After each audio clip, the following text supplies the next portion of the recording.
Well, hello. If you have a keen eye, you'll notice with these wires hanging out of this jacket that this here is a heated motorcycle jacket liner. Now, if you couldn't see these wires, it would look just like a sort of a very light spring jacket. And it feels light. It's actually a great jacket. It's made by Tourmaster. It's called a Synergy 2. And in this jacket, almost soft like an extra layer of material, is a heated element that runs from the neck. It actually, there's one in the neck, the back, and there's panels in the chest and arms that heat the whole thing up when you're driving on your motorcycle. And these here three wires plug into a control unit that comes with the jacket. And there's also terminals to plug into a set of pants that you can buy for this. And the pants have terminals that can plug into a set of boot liners that are controlled by this central unit that you can buy separately. And last but not least, you can actually buy heated gloves that plug into this. And there's two zippers here with plug terminals that plug into your heated gloves. So this is kind of the centerpiece of a completely heated suit. I only bought the jacket, and the jacket wasn't cheap. I bought it at a local retailer. I think it was about $200. But it actually doesn't look that bad on its own. It's almost like what they call a destination jacket, so something you could have underneath your shell and then take off your shell and wear this out on the town while you're visiting somewhere. Anyway, I'm very pleased with this. I actually tried it out. I plugged it into, it comes with, as I mentioned, a control unit, and it also comes with battery terminals that plug right onto the battery of your motorcycle. These battery terminals hook up to a pigtail which hangs out an inch or two underneath your seat, so you can plug in when you get on the motorcycle. And they're soft pulls, so you can actually, if you accidentally forget to unplug when you get off the motorcycle, they'll unplug for you. I'm very pleased. This has gotten some great reviews, this jacket, the whole system has. It's not cheap actually, and I think there's some online retailers that'll sell you the whole suit for one big price, and it is big. I think it's about $900 for the whole suit.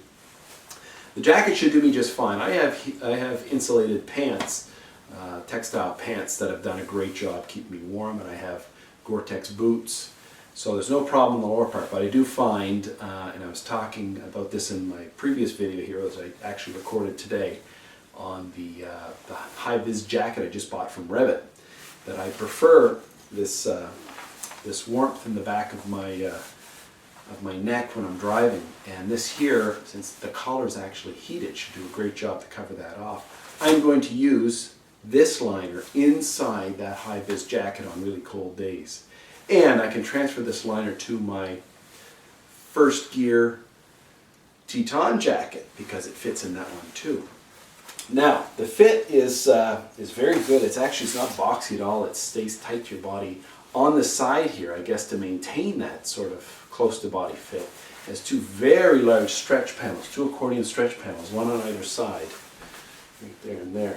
And as you can see in the back, it has a drop down feature.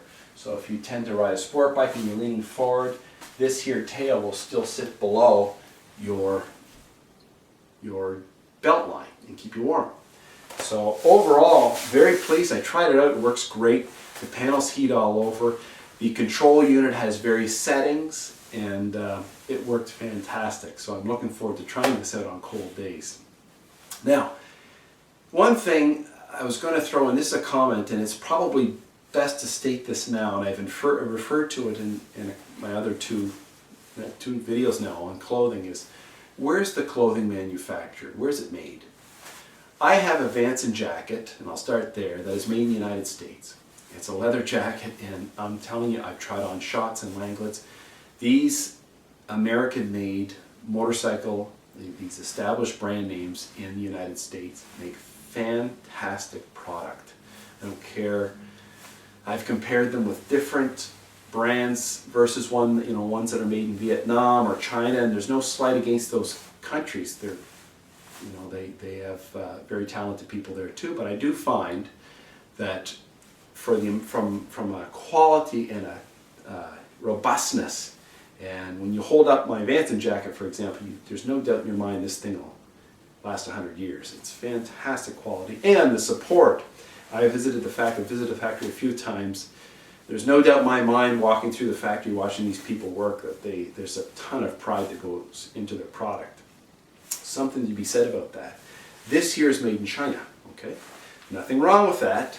And as long as the quality is there and the control is there and the design is there, shouldn't be a problem. Sadly now, most textile, motorcycle, jackets, pants, gloves, all that stuff is being, for cost reasons, is being made offshore.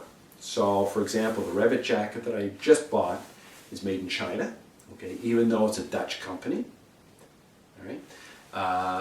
Joe Rocket, which was originally a Canadian company, that's all made in various Asian countries. Vietnam's one, China's another, and I think Bangladesh is another country they make that gear. And it used to be made in Canada. I think that was done for cost reasons, perhaps. The brands, the really, really high-end brands, a really, really expensive product, such as some of the Alpenstar Gore-Tex textile jackets, are not made in Italy. Alpenstar is actually an Italian company. They're made in Asia. Ruka, for example, which is held as some of the, I guess, some of the nicest motorcycle gear you can buy, which is Finnish. It's a Finnish company. Some of their product is actually made in China. So just be conscious of the fact that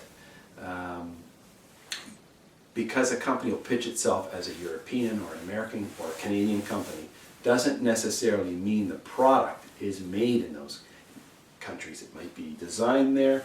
They might oversee the sort of the strategic construction of their product, but the construction, the manufacturing, the actual sewing is done elsewhere.